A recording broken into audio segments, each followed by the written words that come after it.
आदरणीय सभापति जी,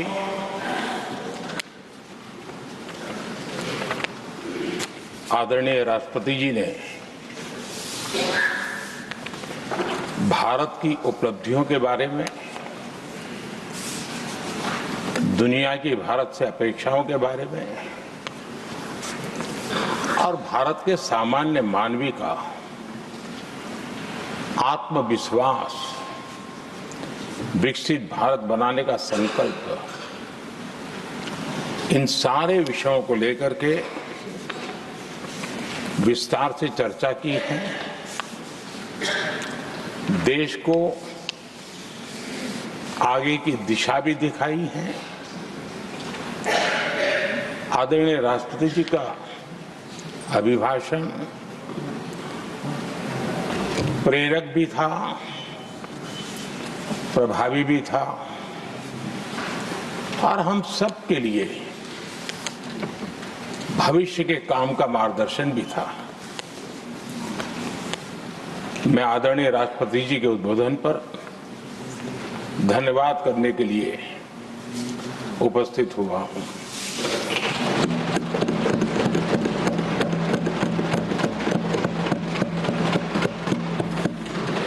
आदरणीय सभापति जी, करीब 70 से भी ज्यादा माननीय सांसदों ने अपने बहुमूल्य विचारों से इस आभार प्रस्ताव को समृद्ध करने का प्रयास किया है। यहां पक्ष प्रतिपक्ष दोनों तरफ से चर्चा हुई। हर किसी ने अपने अपने तरीके से राष्ट्रपति जी के अभिभाषण को जिसने जैसे समझा वैसे यहां समझाया और उन्होंने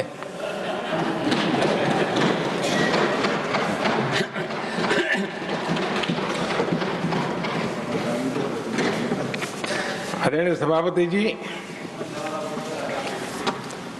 यहां पर सबका साथ, सबका विकास, इस पर बहुत कुछ कहा गया। मैं समझ नहीं पाता हूं कि इसमें कठिनाई क्या है। सबका साथ, सबका विकास, ये तो हम सबका दायित्व है और इसीलिए तो देश ने हम सबको यहां बैठने का अवसर दिया है और उसमें, लेकिन जहां तक कांग्रेस का सवाल है, उनसे सबका साथ, सबका विकास, इसके लिए कोई अपेक्षा करना, मैं समझता हूं कि बहुत बड़ी गलती हो जाएगी।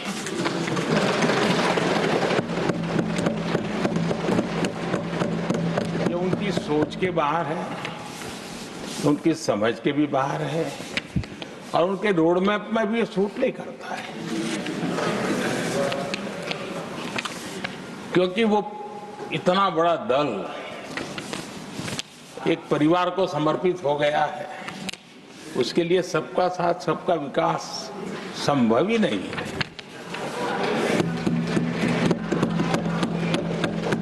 आदरणीय सभापति जी, कांग्रेस ने राजनीति का एक ऐसा मॉडल तैयार किया था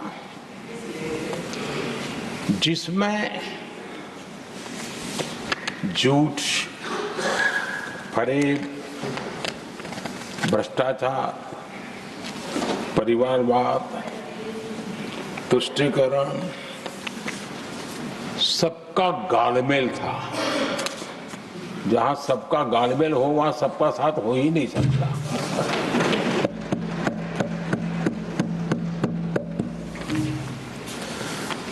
आदरणीय सभापति जी, कांग्रेस के मॉडल में सर्वोपरि है फैमिली फर्स्ट और इसलिए उनकी नीति, रीति, उनकी वाणी, उनका वर्तन, उस एक चीज को संभालने में ही खपता रहा है। 2014 के बाद देश ने हमें सेवा करने का अवसर दिया और मैं देश की जनता का आभारी हूं कि हमें तीसरी बार लगातार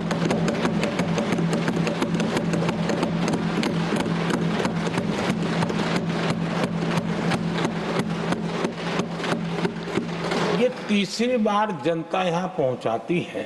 इतने बड़े देश में इतनी वाइब्रेंट डेमोक्रेसी हो, वाइब्रेंट मीडिया हो, हर प्रकार के बातें बताने की छूट हो, उसके बावजूद भी देश दूसरी बार, तीसरी बार हमें सेवा करने का मॉडल बनाती है। इसका कारण देश की जनता ने हमारे विकास के मॉडल को परखा है, समझा है और समर्थन दिया है। और हमारा ये विकास का मॉडल को अगर मुझे एक शब्द में कहना है तो मैं ये कहूंगा, नेशन फर्स्ट, राष्ट्र प्रथम। इसी एक उम्दा भावना और समर्पित भाव से हमने लगातार अपनी नीतियों में, अपने कार्यक्रमों में, हमारे वाणी में, वर्तन में इसी एक बात को मानदंड मान करके देश की सेवा करने का प्रयास किया है। और आदरणीय सभापति जी, मैं बड़े गर्व के साथ भी कहता हूं, बड़े संतोष के साथ कहता हूं कि एक लंबे अरसे तक, 5-6 दशक तक देश के सामने अल्टरनेट मॉडल क्या हो, तराजू पर तोलने का कोई अवसर ही नहीं मिला था। लंबे अरसे के बाद 2014 के बाद देश को एक अल्टरनेट मॉडल क्या हो सकता है, अल्टरनेट काम कार्यशैली क्या हो सकती है, प्रायोरिटीज क्या हो सकती है, इसका एक नया मॉडल देखने को मिला है। और ये नया मॉडल तुष्टीकरण नहीं, संतुष्टीकरण पर भरोसा।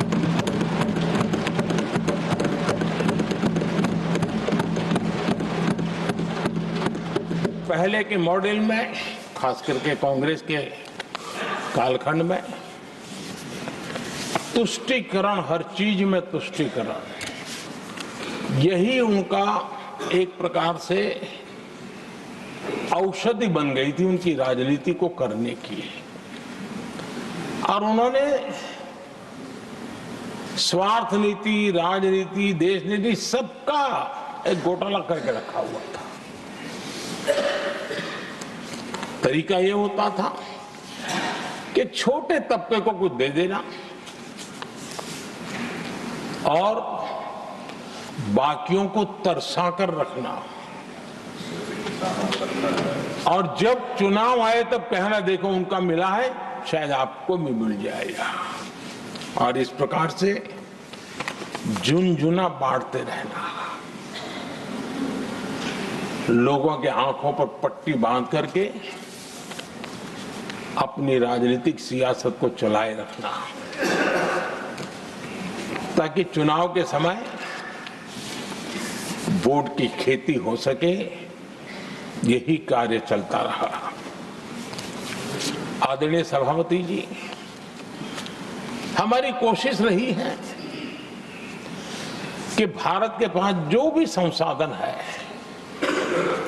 उन संसाधनों का ऑप्टिमम यूटिलाइजेशन किया जाए। भारत के पास जो समय है, उस समय का भी बर्बादी से बचा करके पल पल का उपयोग देश की प्रगति के लिए, जन सामान्य के कल्याण के लिए, उसी पर वो खर्च हो। और इसलिए हमने एक अप्रोच अपनाया, सैचुरेशन का अप्रोच।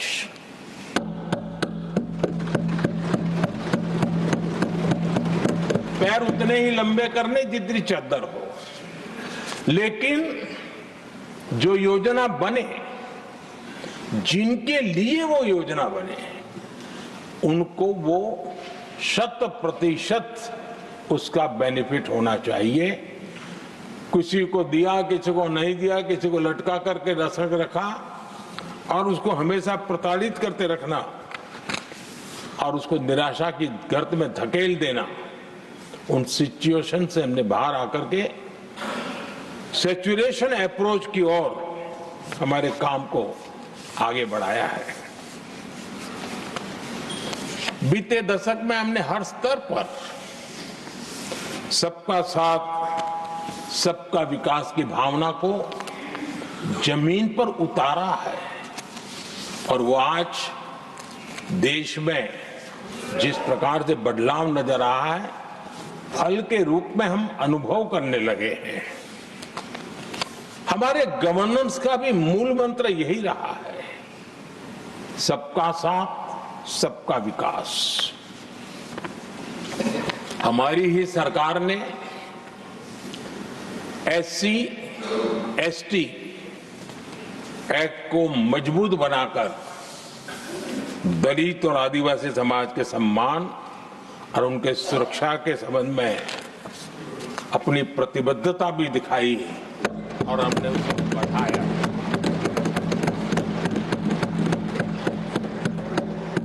आदरणीय सभापति जी,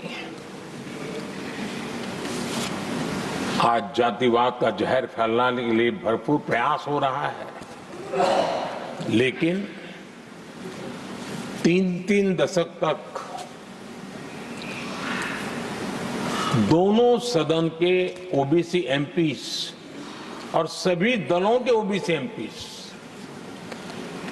सरकारों से मांग करते रहे थे कि ओबीसी आयोग को संवैधानिक दर्जा दिया जाए। ठुकरा दिया गया, इनकार किया गया, क्योंकि शायद उस समय उनकी राजनीति को ये सूट नहीं करता होगा, क्योंकि तुष्टीकरण की राजनीति के और फैमिली फर्स्ट की राजनीति में जब वो बैठेगा तब तक वो चर्चा तक के हित में भी नहीं आता है। आदरणीय सभापति जी, ये मेरा सौभाग्य है कि हम सब ने मिलकर के 3 दशक से मेरे ओबीसी समाज ने जिस बात के लिए मांगे की, आशाएं रखी, जिसको निराश करके रखा गया था, हमने आकर के इस आयोग को संवैधानिक दर्जा दिया।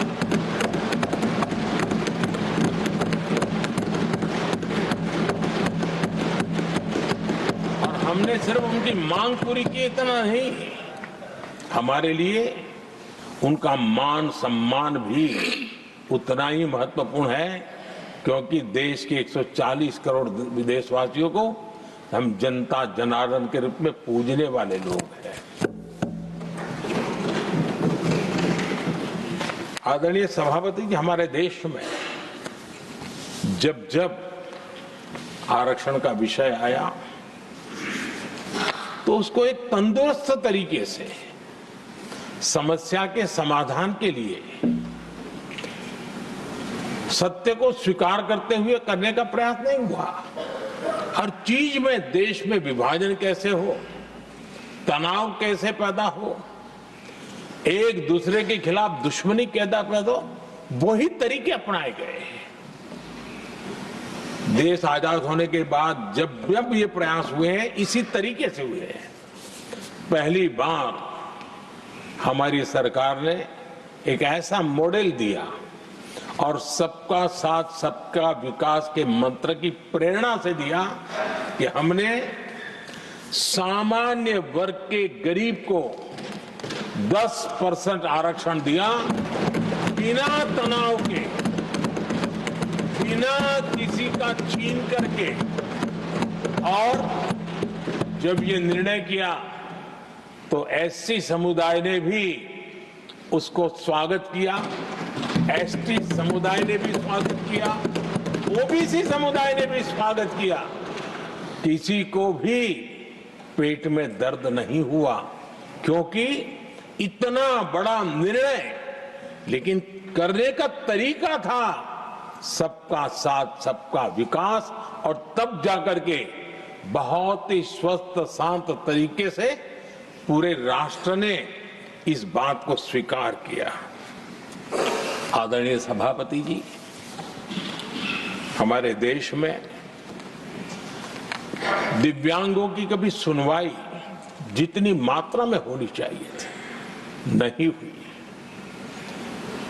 जब सबका साथ सबका विकास का मंत्र होता है ना, तब मेरे दिव्यांग जन भी उस सबके कैटेगरी में होते हैं।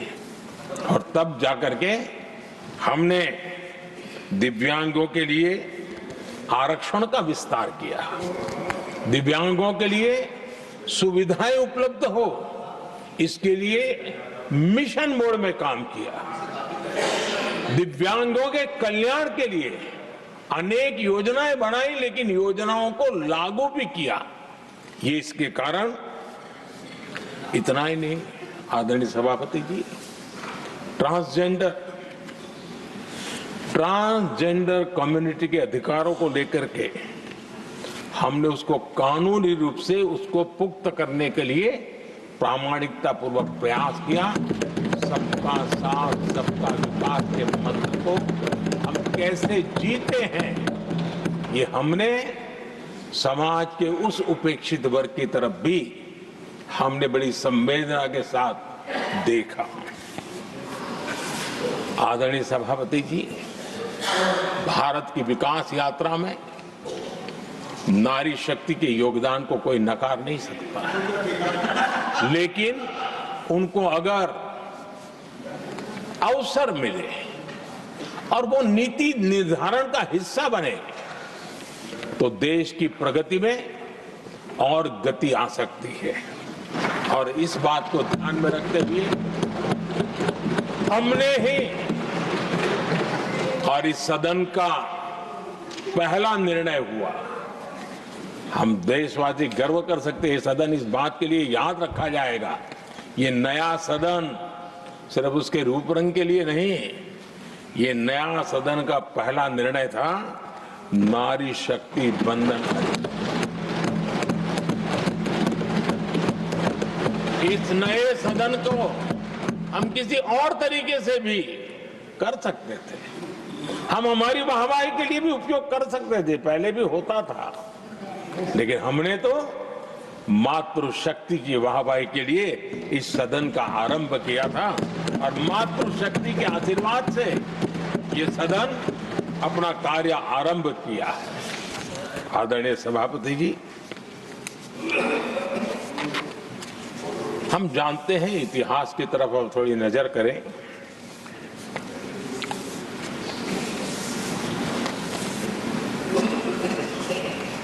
यानी मैं कह रहा हूं इसलिए नहीं, बाबा साहब आंबेडकर के साथ कांग्रेस को कितनी नफरत रही थी, उनके प्रति कितना गुस्सा था, और किसी भी हालत में बाबा साहब की हर बात के प्रति कांग्रेस चिढ़ जाती थी। और इसके सारे दस्तावेज मौजूद है।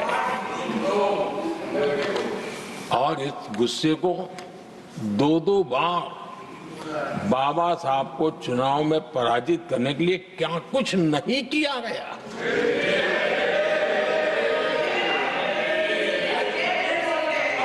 कभी भी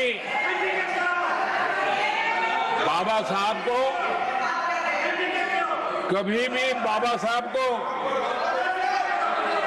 भारत रत्न के योग्य नहीं समझा गया। आदरणीय सभापति जी, कभी भी बाबा साहब को भारत रत्न योग्य नहीं समझा गया। इतना ही नहीं, आदरणीय सभापति जी, इस देश के लोगों ने बाबा साहब की भावना का आदर किया, सर्व समाज ने आदर किया, और तब आज मजबूरन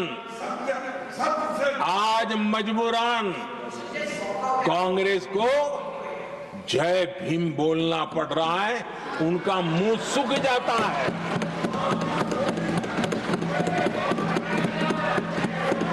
और आदरणीय सभापति जी, ये कांग्रेस भी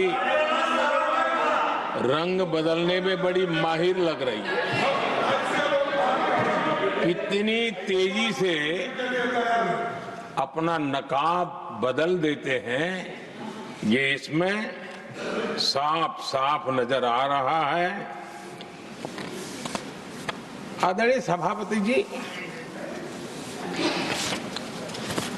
आप कांग्रेस का अध्ययन करेंगे तो कांग्रेस की राजनीति, जैसे हमारा मूल मंत्र रहा सबका साथ सबका विकास, वैसा उनका हमेशा रहा कि दूसरे की लकीर छोटी करना।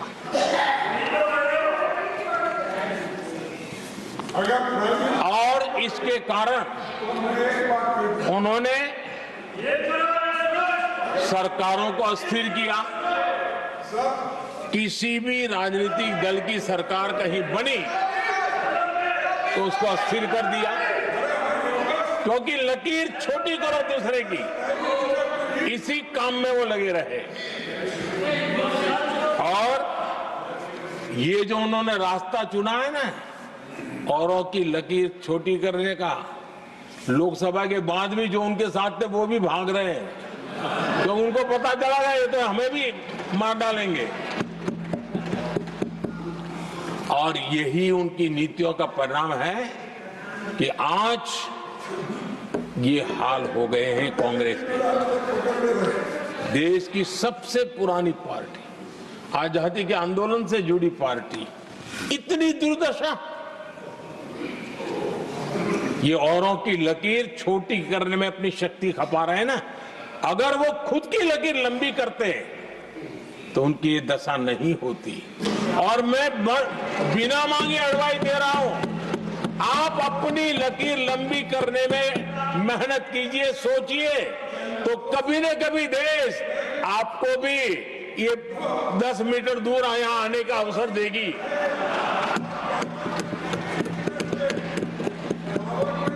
आदरणीय सभापति जी, बाबा साहब ने SC/ST समुदाय की बुनियादी चुनौतियों को बहुत बारीकी से समझा था, बहुत गहराई से समझा था, और खुद भुक्तभोगी थे, इसलिए दर्द भी था, पीड़ा भी थी, और समाज का कल्याण करने की का एक जज्बा भी था। और बाबा साहब ने SC/ST समुदाय के आर्थिक उन्नति के लिए एक स्पष्ट रोड मैप देश के सामने प्रस्तुत किया था। उनकी बातों में प्रस्तुत होता था।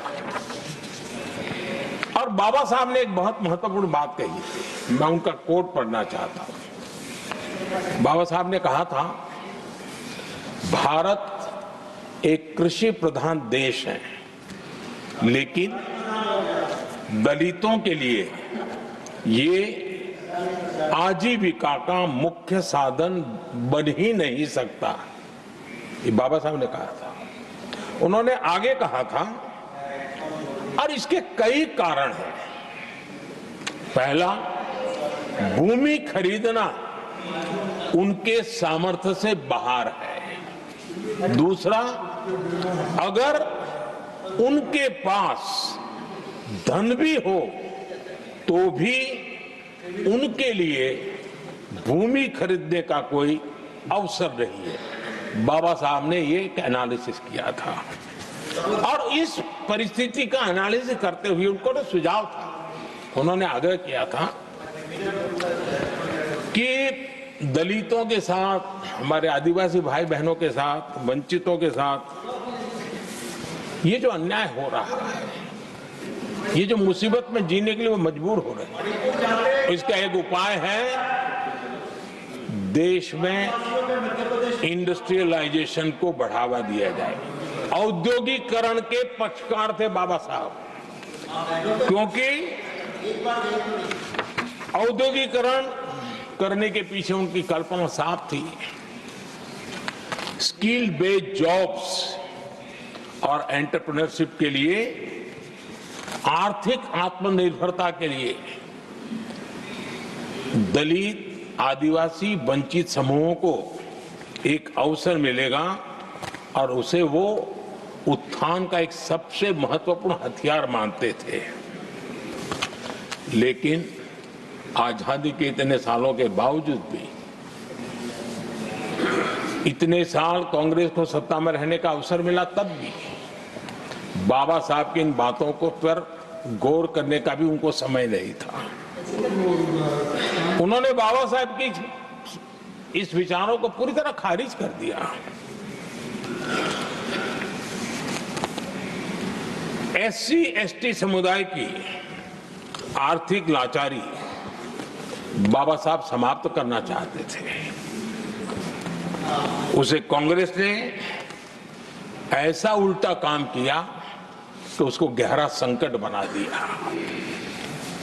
आदरणीय सभापति जी, 2014 में हमारी सरकार ने इस सोच को बदला और हमने प्राथमिकता देते हुए स्किल डेवलपमेंट, फाइनेंशियल इंक्लूजन और इंडस्ट्रियल ग्रोथ पर हमने जोर दिया। हमने पीएम विश्वकर्मा योजना बना करके समाज का वो तबका जिसके बिना समाज की रचना ही संभव नहीं है, और हर गांव में छोटे छोटे रूप में बिखरे हुए समाज, जो पारंपरिक कार्य करने वाले हमारे विश्वकर्मा भाई बहन, लोहार हो, कुम्हार हो, समाज के सोनार हो, ऐसे सारे जो वर्ग के लोग हैं, पहली बार देश में उनके लिए कोई चिंता हुई और उनको ट्रेनिंग देना, टेक्नोलॉजिकल अपग्रेडेशन के लिए नए औजार देना, डिजाइनिंग में उनको मदद करना, आर्थिक सहायता करना, उनके लिए बाजार उपलब्ध कराना, ये सारा दिशाओं में एक विशेष काम हमने अभियान चलाया हुआ है। और समाज का ये वर्ग है जिसकी तरफ किसी ने ध्यान नहीं दिया, और समाज नियंत्रण में जिसका महत्वपूर्ण रोल है, उस विश्वकर्मा समाज की हमने चिंता। आदरणीय सभापति जी, हमने मुद्रा योजना शुरू करके जिन लोगों को पहली बार उद्यम के क्षेत्र में आना था, उनको निमंत्रित किया, उनको प्रोत्साहित किया। बिना गारंटी को लोन देने का एक बहुत बड़ा अभियान हमने चलाया, ताकि समाज में ये बहुत बड़ा समुदाय है जो आत्मनिर्भरता के अपने सपने को पूरा कर सके, और उसमें बहुत बड़ी सफलता मिली।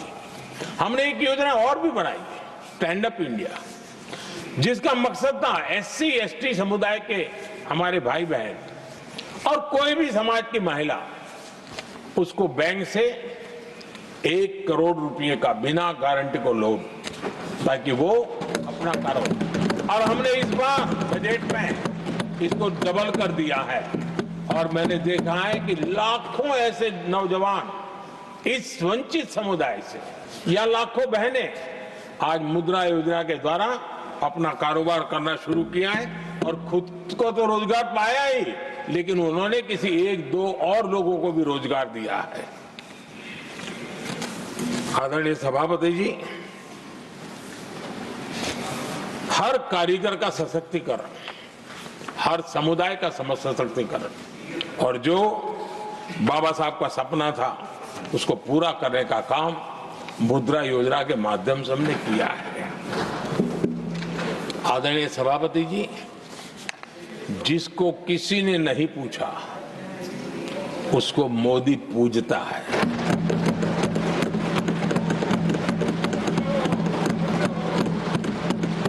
गरीब, वंचित, उसकी का कल्याण ये हमारी प्राथमिकता है। इस वर्ष के बजट में भी आप देखिए, लेदर इंडस्ट्री, फुटवेयर इंडस्ट्री, ऐसे अनेक छोटे दायरे के विषयों को हमने स्पर्श किया है और इसका सबसे बड़ा लाभ गरीब और वंचित समुदाय के लोगों को मिलने वाला है, जो इस बजट में घोषणा की। अब उदाहरण के रूप में टॉयज की बात करें, समाज के इस प्रकार के वर्ग के लोग ही टॉयज बनाने के काम में हैं। हमने उस पर ध्यान केंद्रित किया। बहुत सारे गरीब परिवारों को अनेक प्रकार की उसमें मदद दी गई और उसका परिणाम आज आया है कि टॉयज हम एक्सपोर्ट करने की आदत में फंसे हुए थे, आज इंपोर्ट करने की आदत में फंसे हुए थे, आज हमारे टॉय 3 गुना एक्सपोर्ट हो रहे हैं और जिसका फायदा समाज के एक बहुत ही नीचे के तबके में जीने वाले, मुसीबतों से गुजारा करने वाले समुदाय को मिल रहा है। आदरणीय सभापति जी, हमारे देश में एक बहुत बड़ा समुदाय है, मछुआरा समुदाय। इन मछुआरे साथियों के लिए हमने एक अलग मिनिस्ट्री तो बनाई, लेकिन जो बेनिफिट किसान क्रेडिट में किसानों को मिलता था, हमने वो किसान क्रेडिट कार्ड के सारे बेनिफिट हमारे मछुआरे भाई बहनों को भी दिए। ये सुविधा दी, अलग मिनिस्ट्री बनाई, ये काम किया और करीब 40,000 करोड़ रुपया हमने इसके अंदर इंफ्यूज किया।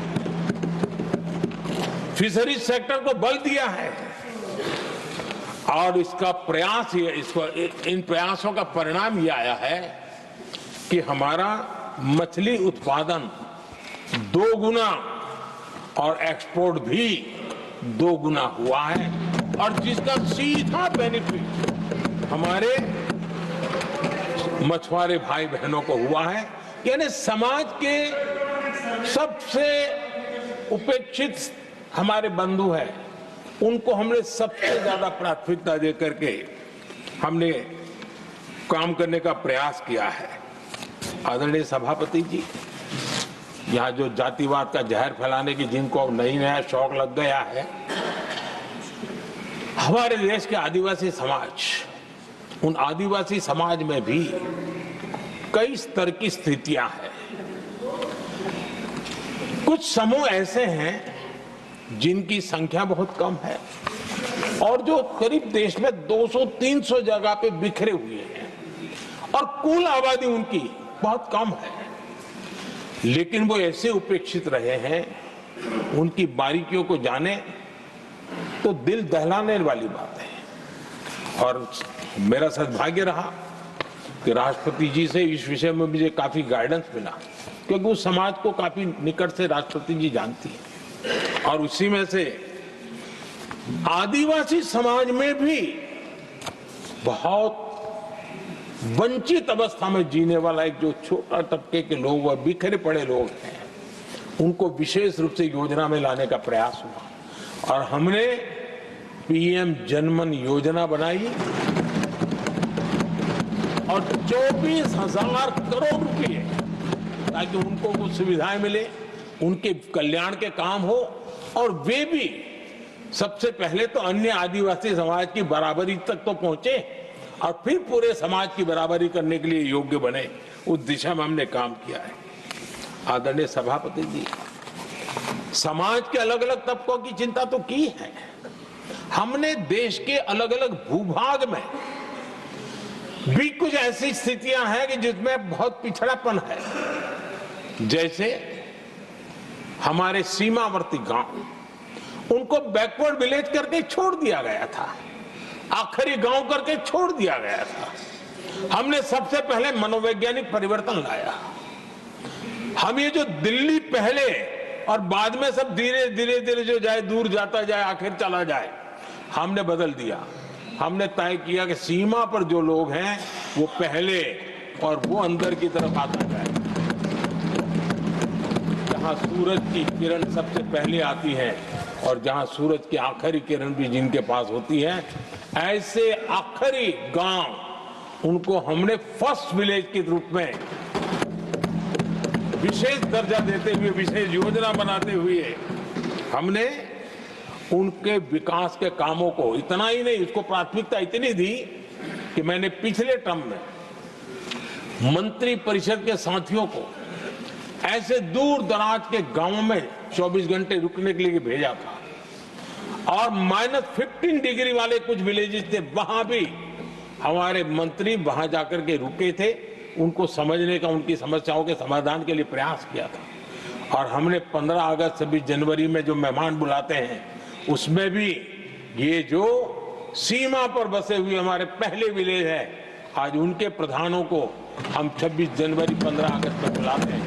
राष्ट्रपति जी के यहाँ एट होम में होते हैं, क्योंकि हमारी कोशिश है सबका साथ सबका विकास, और इसलिए खोजते रहते हैं कि हम किसको, अभी भी पहुंचना बाकी है, चलो जल्दी करो।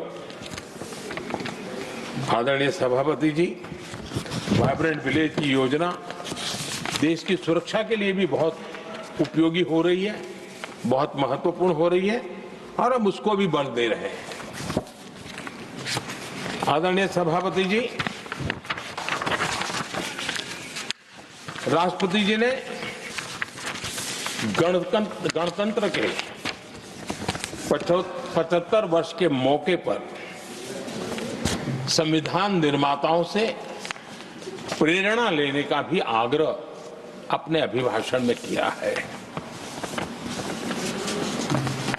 मैं आज बड़े संतोष के साथ कह सकता हूं कि हमारे संविधान निर्माताओं की जो भावना थी, उसी का आदर करते हुए, उसी से प्रेरणा लेते हुए हम आज आगे बढ़ रहे हैं। कुछ लोगों को लगता होगा ये यूसीसी क्या लाए हैं, लेकिन जो संविधान सभा की डिबेट पढ़ेंगे उनको पता चलेगा कि हम उस भावना का यहाँ लाने का प्रयास कर रहे हैं। कुछ लोगों की राजनीति आड़े आती होगी, लेकिन हम संविधान निर्माताओं की भावना को जीते हैं ना, तब जाकर के ये साहस करते हैं और कमिटमेंट के साथ पूरा करने का प्रयास करते हैं। आदरणीय सभापति जी, संविधान निर्माताओं का आदर करना चाहिए था।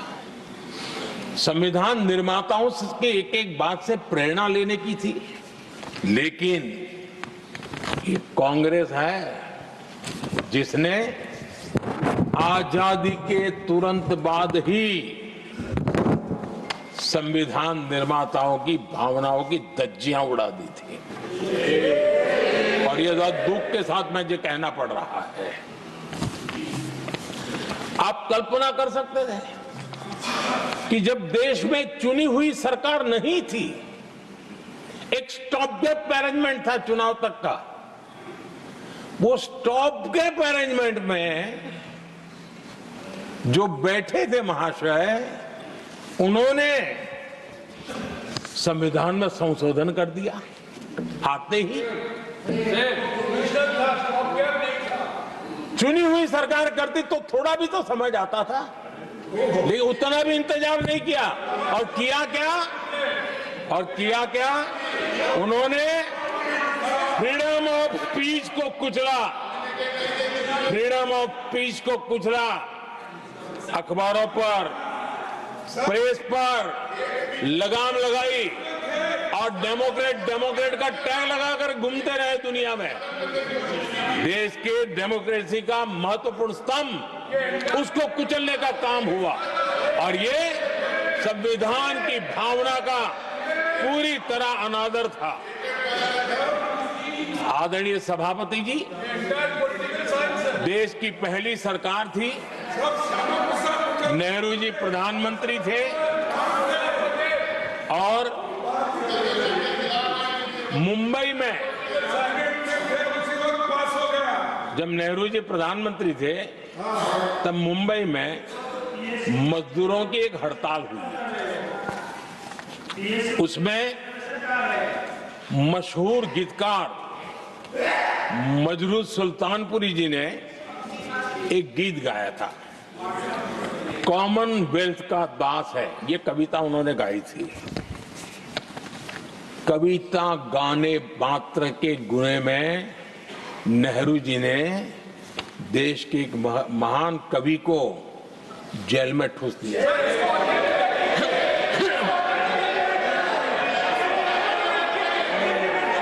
मशहूर एक्टर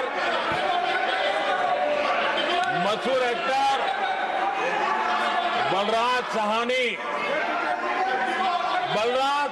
जी सिर्फ एक जुलूस में शामिल हुए थे, आंदोलन करने वालों के जुलूस में शामिल हुए थे, इसलिए बलराज साहनी जी को जेल में बंद कर दिया गया।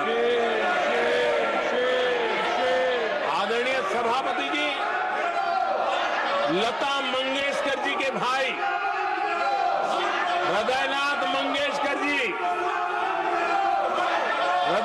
मंगेशकर जी ने वीर सावरकर पर एक कविता स्वरबद्ध करके आकाशवाणी पर प्रस्तुत करने का योजना बनाई। इतने मात्र पर हृदयनाथ मंगेशकर जी को आकाशवाणी से हमेशा के लिए बाहर कर दिया गया। आदरणीय सभापति जी, इसके बाद देश ने इमरजेंसी का भी दौर देखा है।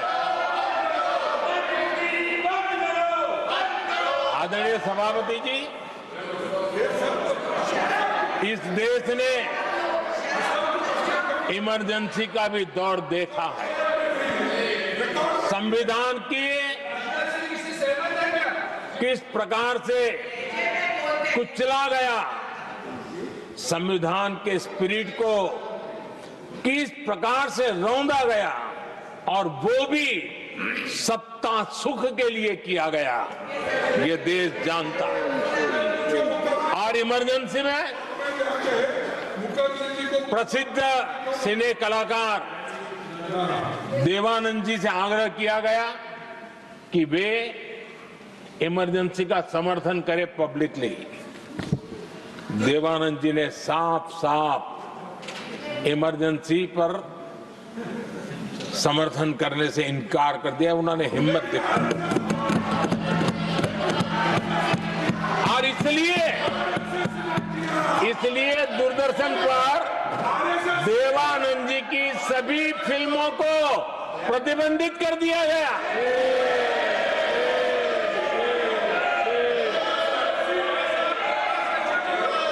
आदरणीय सभापति जी, ये संविधान की बातें करने वाले लोग, उन्होंने सालों से संविधान को अपने जेब में रखा है, उसी का एक परिणाम है।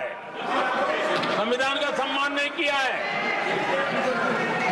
आदरणीय सभापति जी किशोर कुमार जी, उन्होंने कांग्रेस के लिए गाना गाने से मना किया। इस एक गुनाह के लिए आकाशवाणी पर किशोर कुमार के सभी गानों को प्रतिबंधित कर दिया गया।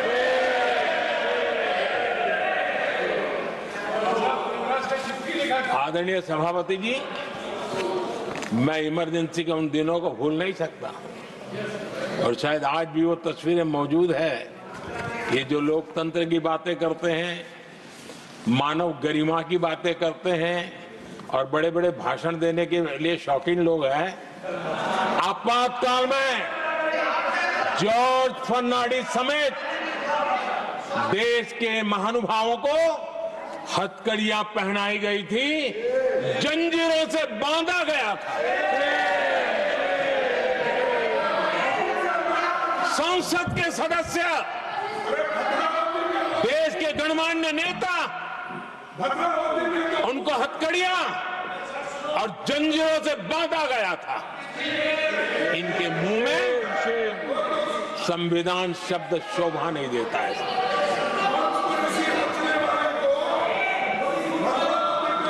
आदरणीय सभापति जी, सत्ता सुख के लिए, शाही परिवार के अहंकार के लिए इस देश के लाखों परिवारों को तबाह कर दिया गया, देश को जेल खाना बना दिया गया।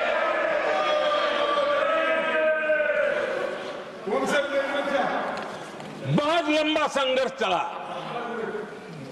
ये अपने आप को बहुत बड़ा तीसमार खा मारने वालों को जनता जनार्दन की ताकत को स्वीकार करना पड़ा, घुटने टेकने पड़े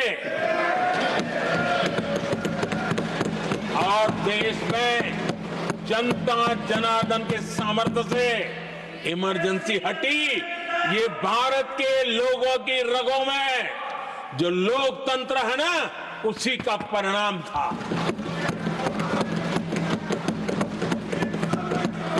हमारे माननीय खड़गे जी आपके सामने बढ़िया बढ़िया शेर सुनाते रहते हैं और उनका शौक है शेर सुनाने का। और सभापति जी आप भी बड़ा मजा लेते हैं।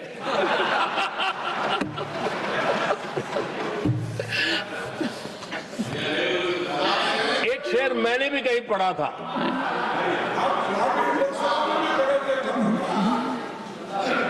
तमाशा करने वालों को क्या खबर, तमाशा करने वालों को क्या खबर,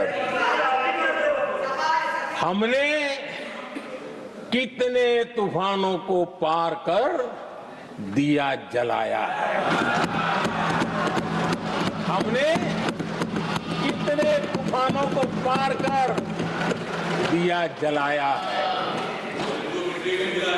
आदरणीय सभापति जी,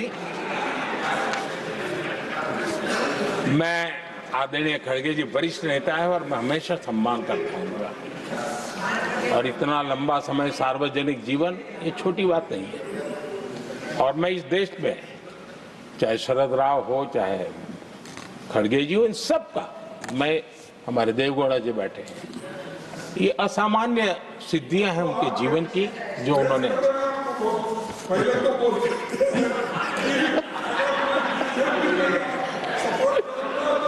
ऐसा है खड़गे जी, आपको आपके घर में तो ये बातें सुनने को नहीं मिलेगी, नहीं बता दिया।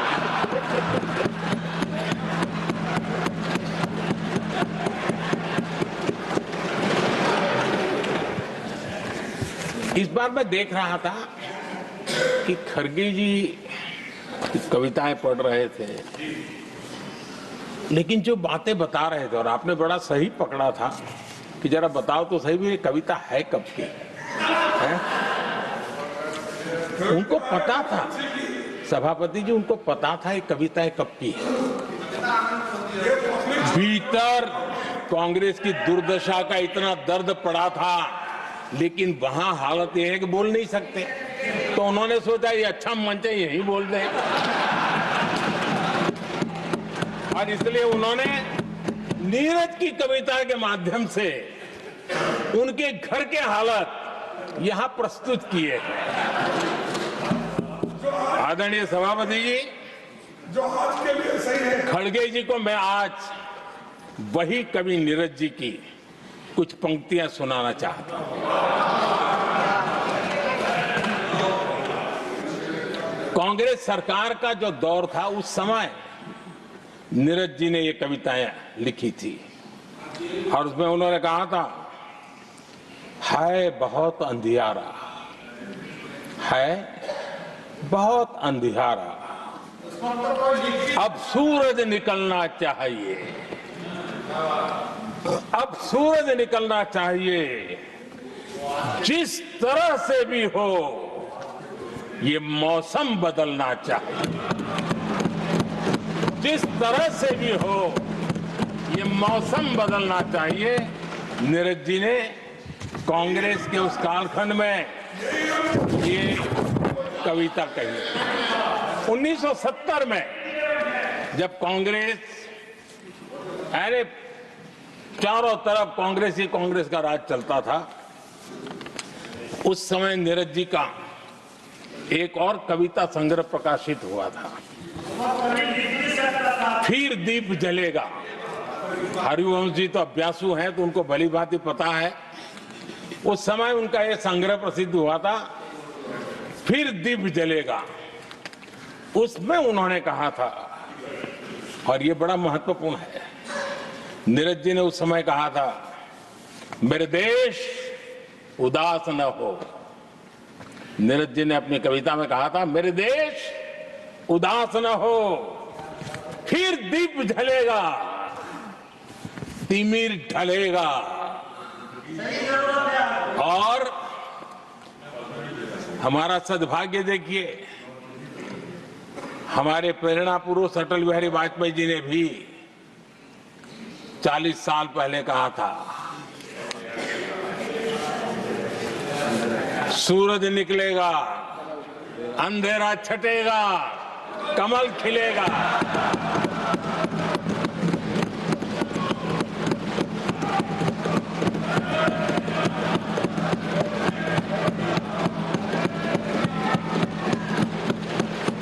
आदरणीय नीरज जी ने कहा था, जब तक कांग्रेस का सूरज चमकता रहा, देश ऐसा ही अंधेरे में रहता रहा। कई दशक तक ऐसे ही हाल बने रहे। आदरणीय सभापति जी, गरीबों को शक्ति देने के लिए, गरीबों के सशक्तिकरण के लिए जितना काम हमारे कार्यकाल में हुआ है, हमारी सरकार के द्वारा हुआ है, इतना पहले कभी नहीं हुआ। गरीबों का सशक्तिकरण और गरीब ही गरीबी को परास्त करे, उस दिशा में हमने योजनाओं को आकार दिया। और मुझे मेरे देश के गरीबों पर भरोसा है, उनके सामर्थ्य में भरोसा है। अगर अवसर मिल जाए ना, तो वो हर चुनौतियों को पार कर सकता है। और गरीब ने करके दिखाया। योजनाओं का लाभ लेते हुए, अवसरों का फायदा उठाते हुए, सशक्तिकरण के माध्यम से 25 करोड़ गरीबी को परास्त करने में सफल हुए। 25 करोड़ लोगों को गरीबी से बाहर निकालना, ये हमारे लिए गर्व का विषय है कि हमने एक बहुत बड़ा काम किया है। जो लोग गरीबी से निकले हैं, कठोर परिश्रम करके निकले हैं, सरकारी पर भरोसा करते हुए, योजनाओं को आधार बना करके, और आज गरीबी से निकलकर वो एक न्यू मिडिल क्लास हमारे देश में अर्जित हुआ है। आदरणीय सभापति जी, मेरी सरकार इस न्यू मिडिल क्लास और मिडिल क्लास के साथ डट करके खड़ी है और बहुत कमिटमेंट के साथ हम खड़े हैं। हमारे न्यू मिडिल क्लास और मिडिल क्लास की आकांक्षाएं आज देश के लिए गति देने वाली शक्ति है। हमारे देश की एक नई ऊर्जा है, देश की प्रगति का सबसे बड़ा आधार है। हम मिडिल क्लास के, नियर मिडिल क्लास के सामर्थ्य को बढ़ाना चाहते हैं। हमने मिडिल क्लास के लिए एक बहुत बड़े हिस्से को टैक्स में इस बजट में जीरो कर दिया।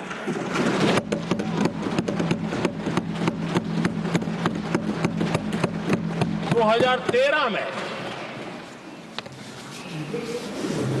2 लाख तक की आय टैक्स में मुक्ति थी, इनकम टैक्स में 2 लाख तक मुक्ति थी।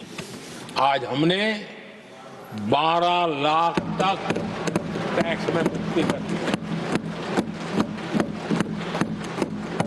हम 70 साल से ऊपर के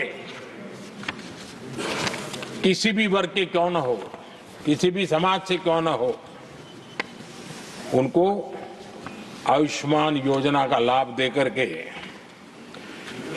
और उसका सबसे बड़ा लाभ मिडिल क्लास के बुजुर्गों को मिल रहा है।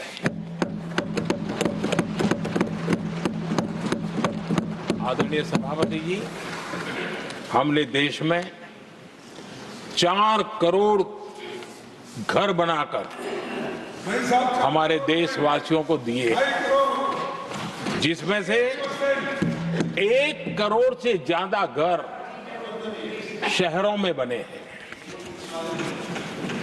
हमने घर खरीदने वालों के साथ बहुत बड़ा फ्रॉड हुआ करता था, उनको सुरक्षा देना बहुत जरूरी था, और इसी सदन में हमने रेरा का कानून बनाया है, जो आज मध्यम वर्ग के घर के सपने के खिलाफ जो रुकावटें थी, उसको दूर करने एक महत्वपूर्ण हथियार बना है। इस बार बजट में स्वामी इनिशिएटिव लाया गया है,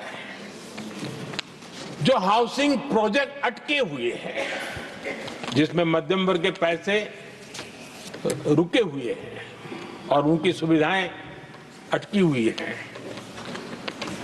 उनके उस काम के लिए 15,000 करोड़ रुपया इस बजट में हमने आवंटित किया है, ताकि मध्यम वर्ग के उन सपनों को पूरा कर सकें। आदरणीय सभापति जी, स्टार्टअप का रिवॉल्यूशन जिसको आज दुनिया ने देखा है, और उसका एक प्रभाव भी है। ये स्टार्टअप चलाने वाले कौन है? ये स्टार्टअप चलाने वाले नौजवान ज्यादातर मिडिल क्लास के नौजवान हैं। आज पूरी दुनिया भारत के प्रति आकर्षित है, खास करके G20 समूहों की देश के 50-60 स्थानों पर जो मीटिंगें हुई, उसके कारण भारत को जो पहले सभी दिल्ली, मुंबई या बेंगलुरु मानते थे, भारत को विशालता का उनको पता चला है, और आज विश्व का भारत के टूरिज्म के प्रति आकर्षण बढ़ा है। और जब टूरिज्म बढ़ता है तो व्यवसाय के भी अनेक अवसर आते हैं, और उसका लाभ भी हमारे मिडिल क्लास को बहुत मिलने वाला है, उनके आय के साथ। आदरणीय सभापति जी, आज हमारा मिडिल क्लास आत्मविश्वास से भरा हुआ है, और ये अभूतपूर्व है। ये अपने आप में एक बहुत बड़ा सामर्थ्य बना देता है देश का, और मुझे पूरा विश्वास है कि भारत का मध्यम वर्ग विकसित भारत के संकल्प को साकार करने के लिए कमर कस करके खड़ा हो गया है, हमारे साथ चल पड़ा है। आदरणीय सभापति जी, विकसित भारत के निर्माण में सबसे बड़ा रोल देश के युवाओं का है। हमें डेमोग्राफी का डिविडेंड, उस पर हमारा भी बल है। जो अभी स्कूल कॉलेज में है, वही विकसित भारत के सबसे बड़े लाभार्थी बनने वाले हैं, और इसलिए उनके अंदर एक स्वाभाविक भाव है कि जैसे जैसे उनकी उम्र बढ़ेगी, वैसे वैसे देश की विकास की यात्रा बढ़ेगी, और जो उनके लिए एक बहुत बड़ा और एक प्रकार से विकसित भारत का बेस हमारे यहाँ स्कूल कॉलेज के नौजवान है, वो हमारा सामर्थ्य है। पिछले 10 साल में लगातार इस तबके को, इस बेस को मजबूत करने के लिए हमने बहुत सोची समझी रणनीति के तहत काम किया है। 21वीं सदी की शिक्षा कैसी होनी चाहिए, शिक्षा नीति के लिए पहले सोचा तक नहीं गया। जो चलता है चलने दो, जैसा होता है होता ही रहो। करीब 3 दशक के अंतराल के बाद नई राष्ट्रीय शिक्षा नीति लेकर के हम आए। 3 दशक के अंतराल। इस नीति के तहत बहुत सारे इनिशिएटिव हैं। उसमें एक की मैं चर्चा करता हूं, पीएम श्री स्कूल। ये पीएम श्री स्कूल आज करीब 10-12 हजार स्कूल ऑलरेडी बन चुके हैं और नए बनाने की दिशा में हम आगे बढ़ रहे हैं। आदरणीय सभापति जी, एक महत्वपूर्ण निर्णय हमने शिक्षा नीति में बदलाव लाया है। मातृभाषा में पढ़ाई और मातृभाषा में परीक्षा, इस पर हमने बल दिया है। देश आजाद हुआ, लेकिन ये कुछ गुलामी की मानसिकता कहीं कहीं जकड़ के रखा था ना, उसमें ये हमारी भाषा भी थी। हमारी मातृभाषा के साथ घोर अन्याय हुआ और गरीब का बच्चा, दलित का बच्चा, आदिवासी का बच्चा, वंचित का बच्चा वो इसलिए रुक जाए ताकि उसको लैंग्वेज नहीं आती है। ये उसके साथ घोर अन्याय था और सबका साथ सबका विकास का मंत्र मुझे चैन से सोने नहीं देता था। और इसमें मैंने कहा कि देश में मातृभाषा में शिक्षा, मातृभाषा में डॉक्टर बने, मातृभाषा में इंजीनियर बने। जिनको अंग्रेजी भाषा पढ़ने नसीब नहीं हुई, उनके सामर्थ्य को हम रोक नहीं सकते। हमने बहुत बड़ा बदलाव किया है और उसके कारण आज गरीब माँ का, विधवा माँ का भी बच्चा आज डॉक्टर इंजीनियर के सपने देखने लगा। आदिवासी युवाओं के लिए एकलव्य मॉडल स्कूलों का हमने विस्तार किया है। 10 साल पहले करीब 150 एकलव्य विद्यालय थे, आज 470 है, 470 हो। और अब हम 200 और ज्यादा एकलव्य स्कूल की दिशा में आगे बढ़ रहे हैं। आदरणीय सभापति जी, हमने सैनिक स्कूलों में भी बहुत बड़ा रिफॉर्म किया और सैनिक स्कूलों में हमने बेटियों को भी प्रवेश की व्यवस्था की। आप स्वयं सैनिक स्कूल के विद्यार्थी रहे, पहले बेटियों के लिए उसके दरवाजे बंद थे और आप भी जानते हैं कि सैनिक स्कूलों का महात्मा क्या होता है, उसका सामर्थ्य क्या होता है, जिसने आप जैसे व्यक्तियों को जन्म दिया है। अब वो अवसर मेरे देश की बेटियों को भी मिलेगा। हमने सैनिक स्कूल के दरवाजे खोल दिए और अभी हमारी सैकड़ों बेटियां देशभक्ति के इस माहौल में अपनी पढ़ाई कर रही हैं और देश के लिए जीने का जज्बा सहज रूप से उनके भीतर पनप रहा है। आदरणीय सभापति जी, युवाओं के ग्रूमिंग में एनसीसी की बहुत बड़ी भूमिका है। हम में से जो भी एनसीसी के संपर्क में रहा है उसे मालूम है कि उस उम्र में और उस कालखंड में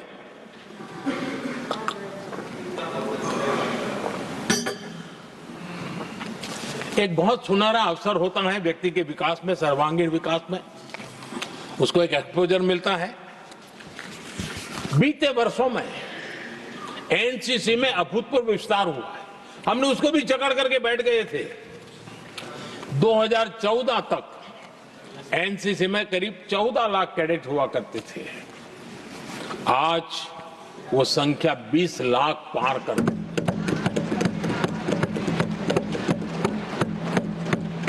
आदरणीय सभापति जी, देश के युवाओं में जो उमंग है, उत्साह है, नया कुछ कर गुजरने की इच्छा है, रूटीन काम से भी हटकर के कुछ करने का उनका इरादा है, ये साफ नजर आता है। जब मैंने स्वच्छ भारत अभियान चलाया, मैंने देखा है कि आज भी कई शहरों के नौजवानों की टोलियां अपने तरीके से, स्वयं प्रेरणा से स्वच्छता के अभियान को आगे बढ़ा रही है। कोई झुग्गी झोपड़ी में जाकर के शिक्षा के लिए काम कर रहे हैं, कई नौजवान कुछ न कुछ कर रहे हैं। इन सारी बातों को देख करके हमें लगा कि देश के युवाओं को एक अवसर मिलना चाहिए, संगठित रूप से प्रयास होना चाहिए और इसके लिए हमने माय भारत एक आंदोलन शुरू किया है। मेरा युवा भारत, माय भारत। आज करीब 1.5 करोड़ से ज्यादा युवाओं ने उसमें अपनी रजिस्ट्री करवाई है और देश के वर्तमान विषयों पर चर्चा करना, मंथन करना, समाज को जागरूक करना, सक्रियता से ये नौजवान अपनी प्रेरणा से कर रहे हैं। उनको स्पून फीडिंग की जरूरत नहीं पड़ रही है। वो अपने सामर्थ्य से अच्छी चीजों को हाथ लगा करके आगे बढ़ रहे हैं। आदरणीय सभापति जी, खेल का क्षेत्र स्पोर्ट्समैन स्पिरिट को जन्म देते हैं और जिस देश में स्पोर्ट जितना व्यापक होता है उस देश के अंदर वो स्पिरिट अपने आप पनपता है। खेल प्रतिभा को बल देने के लिए हमने अनेक आयामों पर काम शुरू किया है। खेल के लिए जो इंफ्रास्ट्रक्चर की जरूरत हो, उसके लिए जो फाइनेंशियल सपोर्ट की आवश्यकता हो, उसमें अभूतपूर्व हमने मदद की है ताकि देश के नौजवानों को एक अवसर मिले। Target Olympic podium scheme tops और खेलो इंडिया अभियान हमारे स्पोर्ट्स इकोसिस्टम को पूरी तरह ट्रांसफॉर्म करने की ताकत रखते हैं और हम अनुभव भी कर रहे हैं। पिछले दिनों 10 साल में जितने भी इंटरनेशनल स्पोर्ट्स इवेंट हुए हैं, भारत ने अपना झंडा गाड़ दिया, भारत ने अपना सामर्थ्य दिखा दिया, भारत के नौजवानों ने अपना लोहा बनवा लिया है और उसमें हमारी बेटियां भी उतना ही दमखम के साथ दुनिया के सामने भारत की ताकत का प्रदर्शन कर रही है। आदरणीय सभापति जी, किसी भी देश को विकासशील से विकसित की जो यात्रा होती है उसमें जन कल्याण के कामों का अपना महत्व है, लोक कल्याण के कामों का अपना महत्व है, लेकिन इंफ्रास्ट्रक्चर एक बहुत बड़ा कारण होता है, बहुत बड़ी ताकत होता है और विकासशील से विकसित की यात्रा इंफ्रास्ट्रक्चर से गुजरती है और हमने इंफ्रास्ट्रक्चर का महत्व को समझा है और हमने इस पर बल दिया है। और जब इंफ्रास्ट्रक्चर की बात होती है तो ये भी जरूरी है कि वो समय सर पूरे हो, जिसकी हम कल्पना करें, योजना करें, आवश्यकता समझे, लेकिन लटके रहे तो उसका फायदा नहीं मिलता है, उससे टैक्स पेयर का पैसा भी बर्बाद होता है और देश उस लाभ से वंचित रह जाता है, अनेक सालों तक इंतजार करता है, उसका बहुत बड़ा भारी नुकसान होता है जिसको शब्दों में गिना नहीं जा सकता है। कांग्रेस के कालखंड में अटकाना, भटकाना, लटकाना ये उनका कल्चर बन गया था और उसके कारण ये राजनीति का हिस्सा था। किस प्रोजेक्ट को करने देना, नहीं करने देना, उसमें राजनीतिक तराजू रहता था। सबका साथ सबका विकास का मंत्र नहीं होता था। एक भी नहीं होना। इस कांग्रेस कल्चर से मुक्ति पाने के लिए हमने एक प्रगति नाम की व्यवस्था बनाई और उस नियमित रूप से मैं स्वयं इस प्रगति प्लेटफॉर्म के माध्यम से इंफ्रास्ट्रक्चर का प्रोजेक्ट्स का डिटेल मॉनिटरिंग करता हूं। कभी ड्रोन से भी उस एरिया की वीडियोग्राफी और लाइव इंटरेक्शन करता हूं। काफी मैं उसमें इन्वॉल्व रहता हूं। करीब 19 लाख करोड़ रुपए के ऐसे जो प्रोजेक्ट अटके पड़े हुए थे किसी न किसी कारण से, राज्य और केंद्र का कोऑर्डिनेशन नहीं होगा, एक डिपार्टमेंट का दूसरे डिपार्टमेंट से कोऑर्डिनेशन नहीं होगा, फाइलों में कहीं लटका पड़ा होगा, इन सारी चीजों का रिव्यू करता हूं और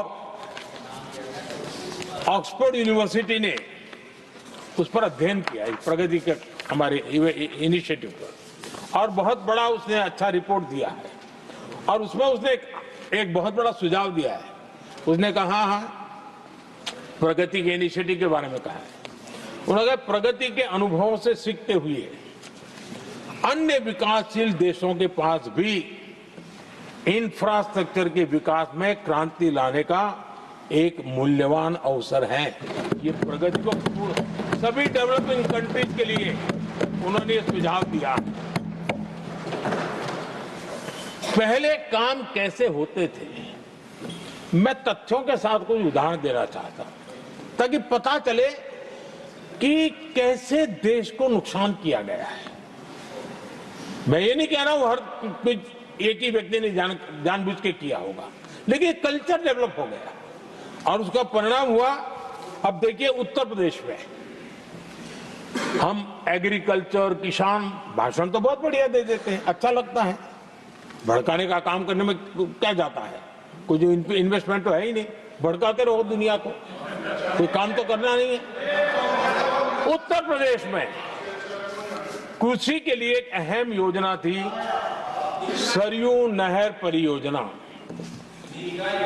सरयू नहर परियोजना 1972, सोचिए साहब, 1972 में स्वीकृत हुई थी, 5 दशक तक लटकी रही। 1972 में जिस योजना को सोचा गया, योजना बनी, फाइल पे स्वीकृत हो चुकी, 2021 में हमने आकर के इसको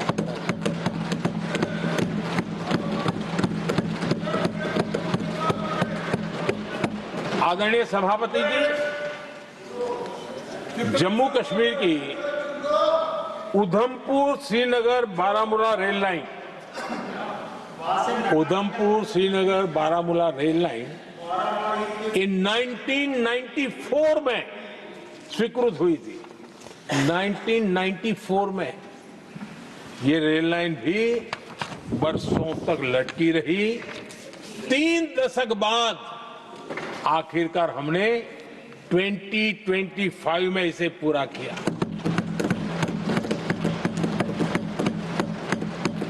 आदरणीय सभापति जी, ओडिशा की Haridaspur Paradip rail line, Haridaspur Paradip rail line 1996 में स्वीकृति हुई थी। ये भी बरसों तक अटकी रही और ये भी 2019 में हमारे कार्यकाल में पूरी हुई। आदरणीय सभापति जी, असम का बोगीबिल ब्रिज 1998 में स्वीकृत हुआ था, ये भी हमारी सरकार ने 2018 में पूरा किया। और मैं ऐसे आपको सैकड़ों उदाहरण दे सकता हूं। अटकाना, लटकाना, भटकाना, ये कल्चर कितने देश को बर्बाद किया है, सैकड़ों उदाहरण दे सकता हूं। आप कल्पना कर सकते हैं, कांग्रेस ने अपने कार्यकाल में देश के लिए, देश जिसके लिए हकदार था, जो होने की संभावनाएं भी थी, इस प्रगति का न करते हुए कितनी बर्बादी की है, इसका आप अंदाज लगा सकते हैं। इंफ्रास्ट्रक्चर प्रोजेक्ट्स में सही प्लानिंग और समय सही एग्जीक्यूशन, इसके लिए पीएम गति शक्ति नेशनल मास्टर प्लान बनाया है। पीएम गति शक्ति में जो लोग डिजिटल वर्ल्ड में इंटरेस्टेड हैं, उनके लिए जरूरी है समझना, और मैं तो चाहूंगा इसको राज्यों ने भी उपयोग करना चाहिए।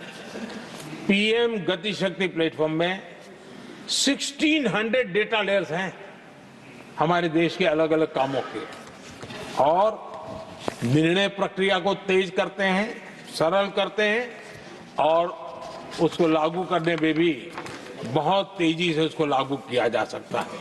तो आज गति शक्ति प्लेटफॉर्म अपने आप में एक बहुत बड़ा इंफ्रास्ट्रक्चर के काम को गति देने वाला आधार बन गया है। आदरणीय सभापति जी,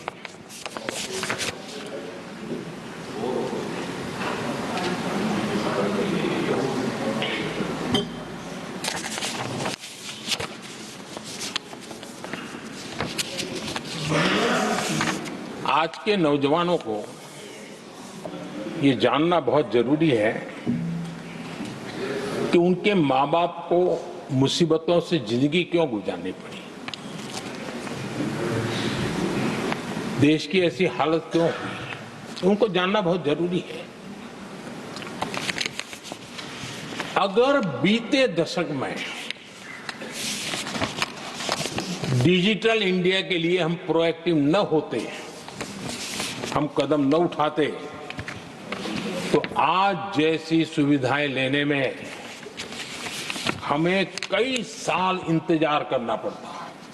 ये हमारे प्रोएक्टिव डिसीजन और प्रोएक्टिव एक्शन का परिणाम है कि आज हम समय के साथ या कहीं कहीं समय से आगे चल रहे हैं। आज देश में 5G टेक्नोलॉजी दुनिया में सबसे तेज गति से व्याप्त हमारे देश में बढ़ा है। आदरणीय सभापति जी, मैं अतीत के अनुभवों से कह रहा हूं, कंप्यूटर हो, मोबाइल फोन हो, एटीएम हो, ऐसी कई टेक्नोलॉजी दुनिया के कई देशों में हमारे से बहुत पहले पहुंच चुकी थी, लेकिन भारत में आते आते दशकों बीत गए तब जाकर के पहुंचा। अगर मैं हेल्थ की बात करूं, बीमारी की बात करूं, टीकाकरण की बात करूं, जैसे चेचक, बीसीजी का टीका,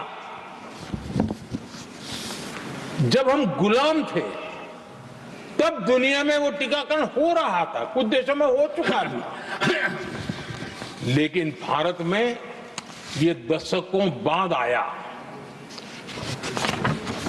पोलियो की वैक्सीन हमने दशकों तक इंतजार करना पड़ा, दुनिया आगे बढ़ चुकी थी, हम पीछे रह गए थे।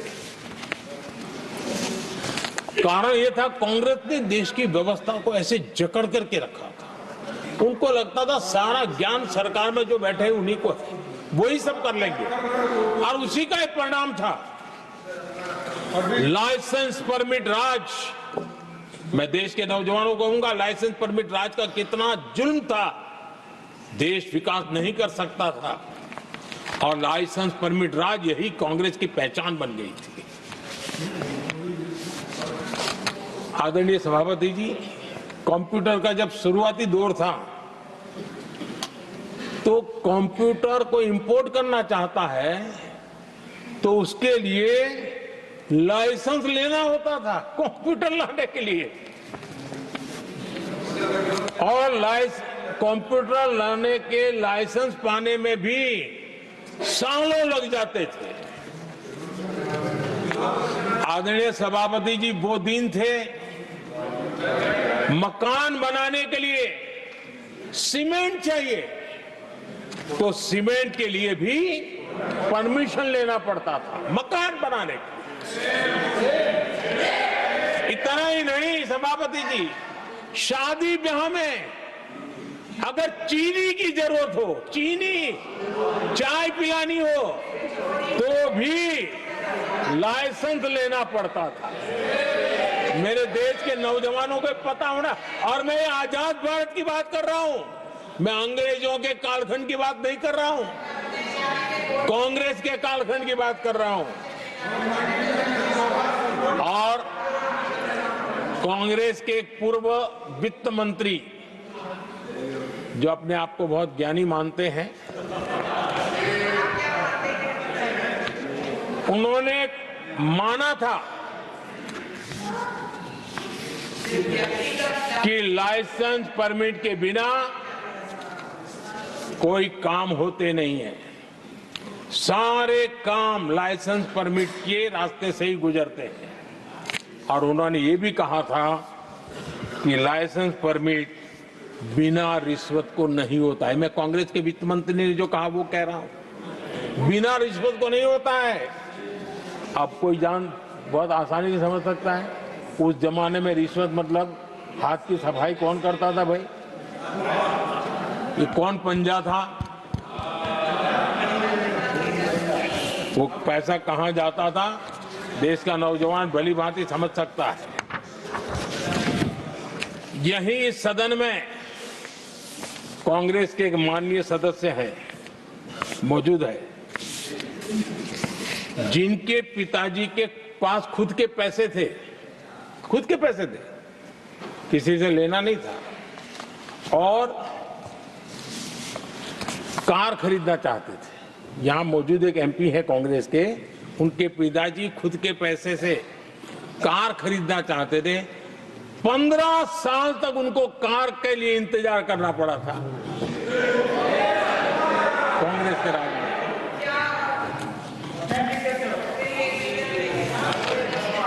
आदरणीय सभापति जी, हम सब जानते हैं स्कूटर लेना हो तो बुकिंग करवा के पैसा देना, 8-8, 10-10 साल एक स्कूटर खरीदने में लग जाता था। और अगर मजबूरी में स्कूटर मानो बेचना पड़ा तो उसके लिए सरकार से परमिशन लेनी पड़ती थी। यानी कैसे देश चलाया इन लोगों ने। और इतना ही नहीं, गैस सिलेंडर एमपी को कूपन दिया जाता था, कि तुम इलाके में 25 लोगों को गैस कनेक्शन दे सकते हो। गैस सिलेंडर के लिए कतार लगती थी। टेलीफोन कनेक्शन, नाक को दम आ जाता था टेलीफोन कनेक्शन के लिए। देश के नौजवानों को पता होना चाहिए कि ये जो आज बड़े बड़े भाषण झाड़ रहे हैं, उन्होंने क्या किया था, देश को पता होना चाहिए। आदरणीय सभापति जी, ये सारी पाबंदियां और लाइसेंस राज की नीतियों ने भारत को दुनिया की सबसे धीमी आर्थिक वृद्धि दर में धकेल दिया। लेकिन क्या आप जानते हैं, इस कमजोर वृद्धि दर को, इस विफलता को दुनिया में किस नाम से कहने की शुरुआत हो गई? हिंदू रेट ऑफ ग्रोथ कहने लगे।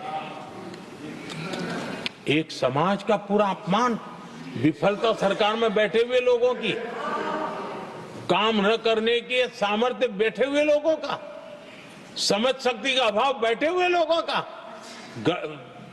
दिन रात भ्रष्टाचार में डूबे हुए लोगों का, और गाली पड़ी एक बहुत बड़े समाज को, हिंदू ग्रेट ऑफ ग्रोथ। आदरणीय सभापति जी, शाही परिवार के आर्थिक कुप्रबंधन और गलत नीतियों के कारण पूरे समाज को दोषी ठहराया गया और दुनिया भर में बदनाम किया गया।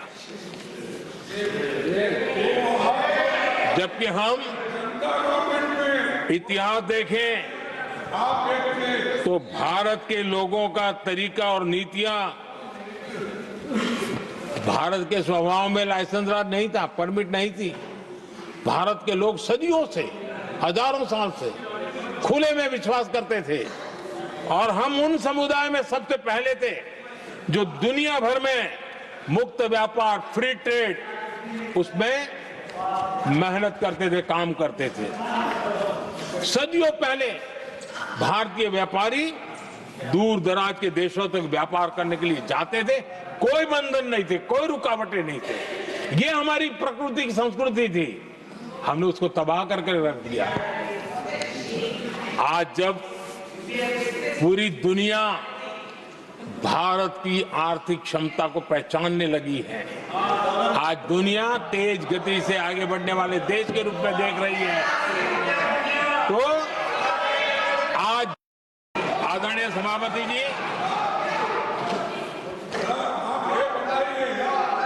सभापति जी, कांग्रेस के पंजे से मुक्त होकर आप देश चैन की सांस ले रहा है और ऊंची उड़ान भी भर रहा है।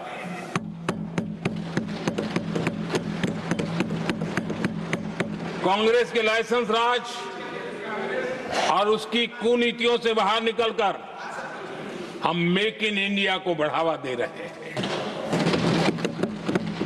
भारत में मैन्युफैक्चरिंग बढ़ाने के लिए हमने पीएलआई स्कीम शुरू की, एफडीआई से जुड़े रिफॉर्म्स किए। आज भारत दुनिया का दूसरा सबसे बड़ा मोबाइल प्रोडक्शन वाला देश बना है।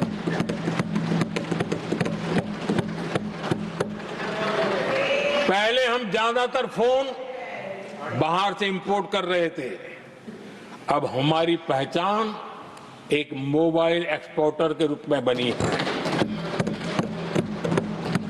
आदरणीय सभापति जी, आज भारत की पहचान डिफेंस मैन्युफैक्चरिंग की बनी है। 10 साल में हमारा डिफेंस प्रोडक्ट्स 10 गुना एक्सपोर्ट बढ़ा है। 10 साल में 10 गुना बढ़ा है। आदरणीय सभापति जी, भारत में सोलर मॉड्यूल मैन्युफैक्चरिंग भी 10 गुना बढ़ गए हैं। आज हमारा देश दुनिया का दूसरा सबसे बड़ा स्टील प्रोड्यूसर देश है। 10 सालों में हमारा मशीनरी और इलेक्ट्रॉनिक एक्सपोर्ट तेजी से आगे बढ़ा है। बीते 10 सालों में भारत का टॉयज एक्सपोर्ट 3 गुना से ज्यादा बढ़ गया है। इन्हीं 10 सालों में एग्रो केमिकल एक्सपोर्ट भी बढ़ा है। कोरोना के कालखंड में हमने 150 से ज्यादा देशों को वैक्सीन और दवाइयां सप्लाई की। मेड इन इंडिया, हमारे आयुष और हर्बल प्रोडक्ट का एक्सपोर्ट भी बहुत तेज गति से बढ़ा है और बढ़ रहा है। आदरणीय सभापति जी, खादी जो कांग्रेस ने की तो सबसे बड़ा एक काम करते ना खादी के लिए, तो भी मुझे लगता है हाँ ये आजादी के आंदोलन के लोगों से कुछ प्रेरणा आगे बढ़ा रहे हैं, वो भी नहीं किया। खादी और विलेज इंडस्ट्री का टर्नओवर पहली बार 1.5 लाख करोड़ से ज्यादा हुआ है। 10 साल में इसका प्रोडक्शन भी 4 गुना हुआ है।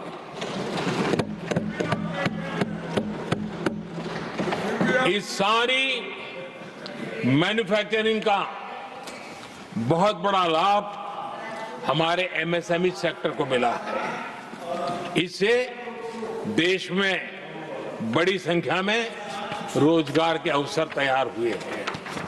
आदरणीय सभापति जी, हम सभी जनता के प्रतिनिधि हैं। हम जनता जनार्दन के सेवक हैं। जनप्रतिनिधि के लिए देश और समाज का मिशन ही सब कुछ होता है और सेवा व्रत लेकर के ही जनप्रतिनिधियों के लिए काम करना उनका दायित्व होता है। आदरणीय सभापति जी, देश की हम सभी से अपेक्षा है कि हम विकसित भारत को आत्मसात करने के लिए कोई कमी हमारी तरफ से नहीं रहनी चाहिए। हम सबका सामूहिक दायित्व होना चाहिए। ये देश का संकल्प है, ये किसी सरकार का संकल्प नहीं है, किसी व्यक्ति का संकल्प नहीं है, 140 करोड़ देशवासियों का संकल्प है। और सभापति जी, मेरे शब्द लिख करके रखिए, जो लोग विकसित भारत के संकल्प से अपना को अछूता रखेंगे, देश उनको अछूता कर देगी। हर किसी को जुड़ना पड़ेगा। अब बच करके नहीं रह सकते, क्योंकि भारत का मिडिल क्लास, भारत का नौजवान पूरी ताकत के साथ देश को आगे बढ़ाने में जुट चुका है। और इसलिए आदरणीय सभापति जी, जब प्रगति की राह पर देश चल पड़ा है, विकास की नई ऊंचाइयों को देश अर्जित कर रहा है, तब हम सबकी भूमिका बड़ी महत्वपूर्ण है। सरकारों में विरोध होना लोकतंत्र का स्वभाव है, नीतियों का विरोध होना लोकतंत्र का जिम्मेवारी भी है, लेकिन घोर विरोधवाद, घोर निराशावाद और अपनी लकीर लंबी नहीं करनी, दूसरी लकीर को छोटा करने की कोशिशें विकसित भारत में रुकावट बन सकती है। हमें उसे मुक्त होना होगा और हमें आत्ममंथन भी करना होगा, निरंतर मंथन करना होगा। मुझे भरोसा है कि सदन में जो चर्चा हुई है उसमें से जो उत्तम चीजें हैं उसको लेकर के हम आगे बढ़ेंगे और हमारा मंथन जारी रहेगा। हमें निरंतर ऊर्जा राष्ट्रपति जी के उद्बोधन से मिलती रहेगी। एक बार फिर राष्ट्रपति जी का मैं हृदय से आभार व्यक्त करता हूं और सभी माननीय सांसदों का भी आभार व्यक्त करता हूं। बहुत बहुत धन्यवाद। I shall now put the amendment which